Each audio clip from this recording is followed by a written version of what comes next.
오늘의 말씀 시편 41편 1절부터 13절 말씀. 하나님 아버지, 목요일 아침 이 시간에도 주의 은혜를 사모함으로 주 앞에 나오게 하시니 감사합니다.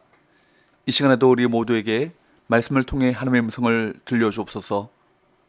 예수님의 걸어가신 이름으로 기도하옵나이다. 아멘. 할렐루야. 성경 성도 여러분, 오늘 하루도 하나님의 은혜와 평강이 여러분 삶에 넘쳐나길 축복합니다. 오늘 우리에게 주시는 하나님의 말씀은 시편 41편 1절에서 13절까지의 말씀입니다. 시편의 서론이라고 할 수 있는 시편 1편에서는 복 있는 사람은 반드시 먼저 하나님과의 바른 관계에 들어가야만 한다는 것을 말하고 있습니다.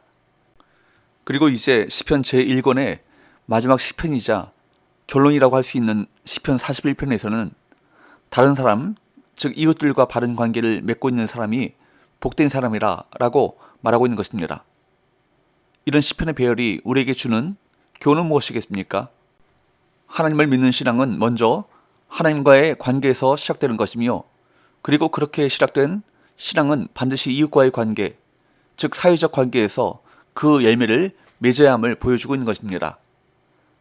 하나님을 전적으로 의지하는 사람, 그리고 하나님께 모든 죄를 고백하고 용서받은 사람, 이런 사람이 복된 사람인데, 그 복 있는 사람은 그런 하나님과의 관계에서, 더 나아가 반드시 이웃과의 관계에서 가난하고 연약한 자를 보살피는 삶으로서 그 신앙을 나타내 보여야 한다는 것을 시편 제1권의 구조는 우리에게 말씀해 주고 있는 것입니다.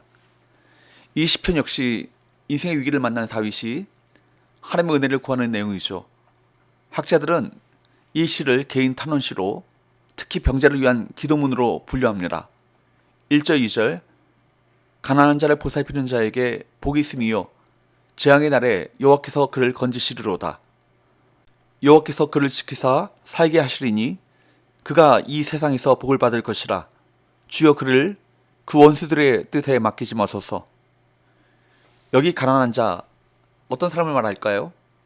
꼭 경제적으로 가난한 것만이 아니라 사회적으로 권세가 없어 핍박받는 자들, 또는 심각한 질병에 걸려있는 병자들, 곧 다른 사람의 도움이 절대적으로 요구되는 모든 사람들을 가리킵니다. 그런 어려운 자들을 보살피는 자가 복이 있다라고 말씀하고 있습니다. 보살피다, 관심 갖는 것을 말합니다. 돌보는 것을 말합니다. 중보하는 것을 말합니다. 중히 여기는 것을 말하죠. 그렇게 행동할 때 그 사람이 복이 있다. 왜요? 재앙의 날에 하나님께서 건져주실 것이니까. 그렇게 연약한 자들을 돌보고 살피면 어떤 복이 온다고요?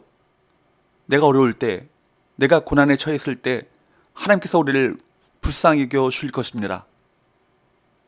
누가 병들었다면 나와 상관없다고 생각하지 말고 무난하고 그를 위해 기도해야 할 것입니다. 이러한 하나님의 마음을 가진 자들이 될 수 있기를 주의 이름으로 축복합니다.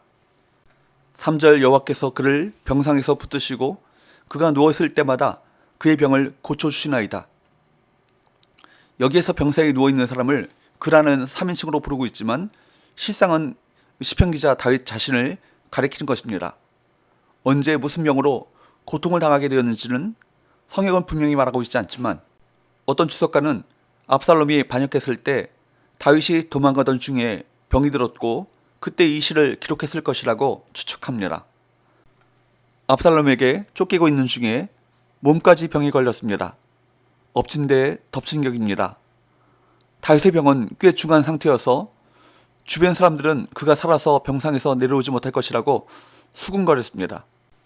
감기 정도가 아니라 생명을 위태롭게 할 정도의 질병이라면 우리 몸만이 아니라 마음과 영혼까지 흔들어 놓고 절망하게 하는 것입니다. 그 고통에서 벗어날 수 있다면 뭐라도 할 수 있을 것 같습니다. 다윗은 지금 그런 심정으로 하나님께 간구하고 있습니다. 모든 질병이 다 죄 때문에 오는 것은 아니지만 성경에서는 죄로 인한 질병에 대해 말하기 때문에 다윗은 우선 혹시 내가 무슨 죄를 지었기 때문에 병에 걸린 것은 아닌가 하고 자신을 돌아보기 시작합니다. 병의 원인을 자신의 죄에서 찾으면서 하나님의 은혜를 구하는 것입니다.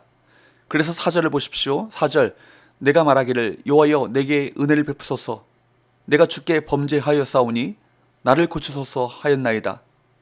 여기에 보면 그는 내가 주께 범죄하였나이다 하고 회개하면서 오 주님 나에게 은혜를 베풀어 주셔서 나를 고쳐주옵소서 라고 하나님의 긍휼을 구하고 있습니다.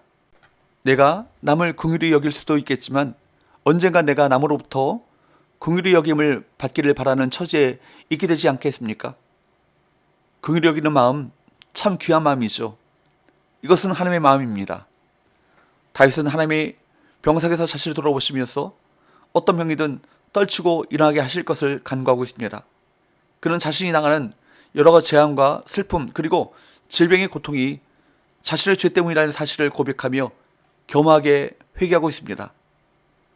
자신의 상태를 하나님 앞에 솔직히 드러내고 영혼의 치유를 간구한 것입니다.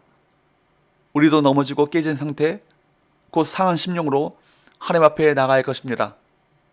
시편 51편 17절 말씀처럼 하나님께서는 상하고 통해하는 마음을 멸시하지 않으십니다. 그런데 어떤 이들이 있었습니까? 5절 나의 원수가 내게 대하여 악담하기를 그가 어느 때에나 죽고 그의 이름이 언제나 없어질까 하며 중병에 걸린 다윗을 비방하는 원수들이 있었습니다. 그들은 다윗에게 악담을 퍼붓고 그가 죽기만을 바랄 정도로 그렇게 악랄했습니다. 6절에서 8절 나로 보러 와서는 거짓을 말하고 그의 중심에 악을 쌓았다가 나가서는 이를 널리 선포하며 나를 미워하는 자가 다 하나같이 내게 대하여 수군거리고 나를 해하려고 꾀하며 이르기를 악한 병이 그에게서 들었으니 이제 그가 눕고 다시 일어나지 못하리라 하오며 이와 같이 다윗이 다시는 일어나지 못할 것이라는 거짓 소문을 퍼뜨렸다는 것은 다윗을 폐위시키려는 음모를 실행했다는 뜻입니다. 심지어 다윗의 가장 가까운 친구마저 그를 배반했습니다. 9절 내가 신뢰하여 내 떡을 나눠먹던 나의 가까운 친구도 나를 대적하여 그의 발꿈치를 들었나이다. 이런 상황에서는 의지할 대상이 하나님밖에 없습니다. 성도는 오직 하나님께 고통을 호소하며 믿음을 지켜야 할 것입니다. 10절 그러하오나 주 여호와여 내게 은혜를 베푸시고 나를 일으키사 내가 그들에게 보응하게 하소서 이로써 다윗은 하나님께 은혜를 구하며 자신이 회복됨으로써 그들의 악한 음모가 꺾이게 해달라고 간구합니다. 우리가 이 시의 마지막 부분을 보면 하나님의 은혜를 구하던 다윗이 드디어 하나님의 응답을 받은 것을 알 수 있습니다. 11절 12절 내 원수가 나를 이기지 못하오니 주께서 나를 기뻐하시는 줄을 내가 알았나이다. 주께서 나를 온전한 중에 붙드시고 영원히 주 앞에 세우시나이다. 여기에 보면 다윗은 주께서 나를 기뻐하시는 줄을 내가 알았다. 주께서 나를 온전한 중에 붙드신다 라고 말씀합니다. 하나님께서 자신을 기뻐하신다는 사실을 알았을 때 다윗이 얼마나 기뻤겠습니까? 아마도 손뼉을 치며 찬양하지 않았겠습니까? 여러분, 다윗은 하나님을 약속의 말씀을 결코 머리로만 지식으로만 믿은 것이 아니라 실제로 믿었습니다. 그래서 하나님의 은혜를 구하다가 실제로 하나님을 경외했습니다.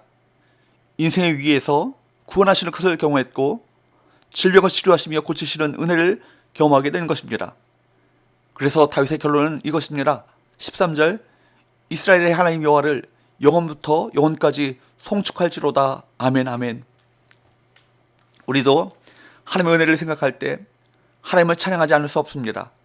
하나님께서 오늘도 우리를 고난 중에 돌보시고 원수들을 이기게 하시기 때문입니다. 하나님은 오늘도 내일도 영원히 찬양받기에 합당하신 존귀한 분이십니다. 기도합시다. 하나님 아버지, 심각한 고통 속에서 겸손한 마음으로 하나님을 부르며 하나님의 은혜를 구하는 다윗의 믿음을 보았습니다. 우리 또한 고난 중에도 선을 행하며 고난 중에도 하나님께서 행하실 일을 확신하며 찬양하는 삶을 살아가게 하여 주옵소서. 예수님의 거룩하신 이름으로 기도하옵나이다. 아멘.